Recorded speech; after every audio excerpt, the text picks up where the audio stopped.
Hello friends, मैं एक बार फिर हाजिर हूँ अपनी कहानी प्यार एक अनकहा एहसास के एक और नए एपिसोड के साथ। अब हमने आखिरी कहानी में सुना था कि कैसे राधा नर्स को फ़ोन करती है जब उसकी डिलीवरी पास आने वाली होती है, और वो बातों बातों में मोहन को लेकर अपनी चिंता भी जता देती है। वहीं नर्स इस बात का जिक्र वार्ड बॉय से करती है और कहती है कि राधा न जाने क्यों मना करती है इस बात से, लेकिन वो फिर भी जानना चाहती है कि मोहन की हालत अब कैसी है। इसी बात पर वार्ड बॉय नर्स को हौसला देते हुए कहता है कि वो इन सब बातों का पता कर कर बताएगा, और वो पता करता भी है और कहता है कि मोहन की हालत राधा के जाने के बाद से बिल्कुल ऐसी हो गई है जैसे वो अधमरा हो चुका हो। उसका जीवन बिल्कुल ऐसा हो गया है कि राधा के बिना अब उसकी ज़िंदगी में कुछ नहीं है। कहीं राधा ने कोई गलतफहमी तो नहीं कर दी? अब क्या सच में ये राधा की कोई गलतफहमी है, या राधा आगे जाकर मोहन के साथ एक हो पाएगी? चलिए सुनते हैं आगे की कहानी। नर्स चिंता करते हुए स्वर में बोलती है, गलतफहमी? इसका तो कोई सवाल ही नहीं उठता, क्योंकि उस पूरे टाइम में मैं राधा के साथ थी और जो भी बातें हुई हैं वो मेरे सामने ही हुई थी। और रही बात राधा के पागल होने की, तो राधा तो बिल्कुल ठीक है और ठीक थी, बल्कि उसको ज़बरदस्ती पागल किया जा रहा था ताकि वो पागलपन में अपना बच्चा मार दे, और ये भी हो सकता है कि वो खुद को ही मार ले। पता नहीं, ये बातें समझ नहीं आ रही हैं। मामला जितना सीधा हमें लगता है वैसा है नहीं, बल्कि ये तो और ज़्यादा पेचीदा होता जा रहा है। तुम कहते हो कि मोहन की तबीयत सही नहीं है राधा के जाने के बाद से, और उधर राधा ने भी अपने आप को संभाल लिया है जैसे तैसे करके, लेकिन कोई एक कड़ी तो अभी भी बाकी है जो इन दोनों को एक दूसरे से जोड़ती है। लेकिन क्या? इसी बात का तो पता लगाना होगा कि आखिर मांजरा क्या है। समझ नहीं आ रहा आप कैसे पता करेंगे। ये भी एक चुनौती सा होता जा रहा है हमारे लिए। वार्ड बॉय रिलैक्स मोड में बोलता है, सिस्टर इतना पता लगा लिया है ना, फिकर नॉट, आगे भी पता लगा लेंगे। फ़िलहाल तो आप ये सोचो कि राधा को बोलना क्या है और आगे करना क्या है। नर्स वार्ड बॉय की बातों में हामी भरते हुए कहती है, पहले तो मुझे राधा को संभालना होगा, क्योंकि अगर उसको मोहन के टूटने की बात ज़रा भी पता लगी तो वो टूट जाएगी, और हो सकता है उसके बच्चे की जान को भी खतरा हो। तो राधा को सच से भी दूर ही रखते हैं, यही ठीक होगा। नहीं तो जो अभी थोड़ी बहुत उम्मीदें लग रही हैं दोनों के एक होने की और उनका परिवार वापस एक होने की, कहीं सब मिट्टी में ना मिल जाए। वार्ड बॉय नर्स की हामी भरते हुए कहता है, आप सही कह रहे हो। अब हमें कुछ करना होगा, लेकिन करे तो क्या करे? नर्स एकदम जोशीली आवाज़ में बोलती है, पहले मुझे राधा को संभालना होगा ताकि हम दोनों की जान बचा सके, लेकिन मोहन भी उतना ही ज़रूरी है। तो अब हमें कुछ तो सोचना पड़ेगा। तभी वार्ड बॉय नर्स को समझाते हुए कहता है, हाँ सही कह रही हो सिस्टर, एक काम करते हैं, मोहन को मैं संभालने की कोशिश करता हूँ। एक बार ये दोनों अपनी लाइफ की पटरी पर आ जाए तो फिर ज़िंदगी की पटरी पर भी आ जाएगी इनकी रेल। आप बताओ कैसा आइडिया है सिस्टर? नर्स भी वार्ड बॉय की हाँ में हाँ मिलाते हुए कहती है, ठीक कहा। बस तो अब हम दोनों को अपने अपने काम में लग जाना है ताकि दोनों की ज़िंदगी की रेल को हम समय से पटरी पर बैठा सकें। तभी नर्स राधा को फ़ोन करती है। राधा नर्स से चौंकते हुए पूछती है, कैसे फ़ोन किया आपने? सब ठीक तो है? मोहन ठीक तो है ना? नर्स मन ही मन सोचने लगती है कि देखो दोनों के दिलों के तार कैसे जुड़े हैं आपस में।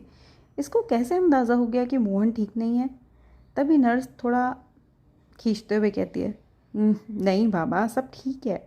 मैंने तो पता करवाया था, मोहन भी ठीक है और यहाँ भी सब ठीक है। मैंने तो सिर्फ तुम्हें ये बताने के लिए फ़ोन किया है कि मैंने अब तुम्हारी डिलीवरी के लिए छुट्टी ले ली है ताकि तुम्हारा बच्चा आराम से हो जाए, और मैं तुम्हारा और मेरे अलावा वैसे भी है ही कौन, और तुम्हारे बच्चे का मैं पूरा ख्याल रख पाऊँ। राधा खुश होकर बोलती है, आपने तो मुझे खुशी दे दी। एक तो ये कि मोहन सही है, और दूसरा आप भी आ रहे हो मेरे पास। इससे ज़्यादा खुशी की बात क्या होगी मेरे लिए? पर नर्स फिर चौंक कर पूछती है, क्यों? अब क्या? पर अब क्या हुआ? सब कुछ सही तो है? राधा एकदम से दुखी हो जाती है और दुखी आवाज़ में बोलती है, मुझे इतनी खुशी की आदत नहीं रही ना अब, और मेरे पास खुशियाँ ज़्यादा टाइम टिकती भी तो नहीं है, मानो जैसे उनको ग्रहण सा लग गया हो, इसीलिए डर लगने लगता है मुझे। वैसे भी मोहन ने मेरे साथ जो किया है या जो करना चाहता था, उसके बाद भी वो है तो मेरा मोहन ही ना। मैं कभी नहीं चाहूँगी कि उसके साथ कुछ बुरा हो।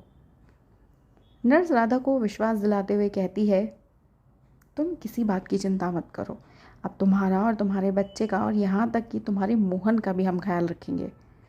उधर दूसरी तरफ वार्ड बॉय भी पूरी कोशिश करता है कि कैसे मोहन के घर में जगह बनाई जाए और उसके बारे में पता किया जाए।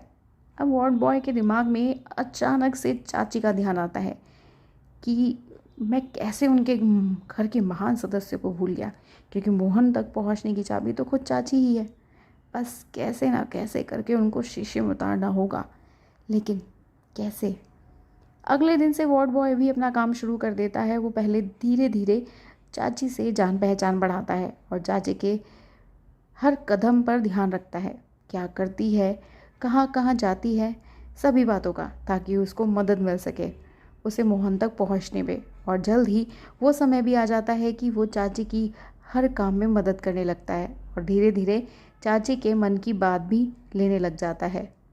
अब चाची भी वार्ड बॉय पर भरोसा करने लगती है और मोहन के काम में भी उसको इन्वॉल्व करने लगती है, उसको जिम्मेदारी देने लग जाती है मोहन की, और कहती है कि कैसे भी करके मोहन को बस सही करना है, चाहे जो भी हो जाए। चाची नर्स को ज़ोर से चिल्लाकर रोकते हुए बोलती है, अरे रे, तुम कहाँ घुसी चली जा रही हो? ये तुम्हारा घर नहीं है जो ऐसे कहीं भी घुसी चली जा रही हो।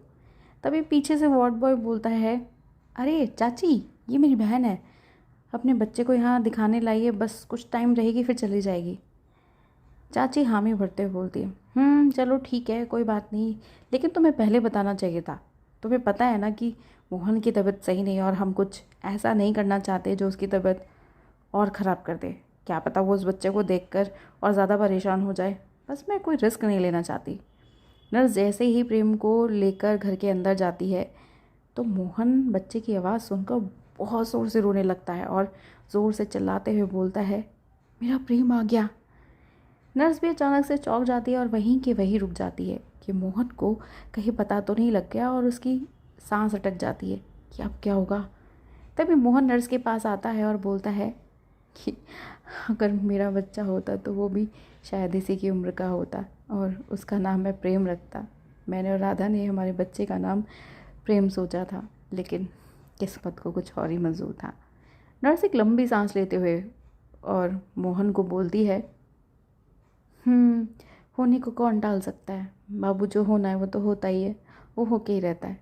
वैसे आप चाहे तो अब मेरे बच्चे को खिला सकते हैं, अभी मुझे जाने में कुछ समय है, आपकी भी इच्छा पूरी हो जाएगी।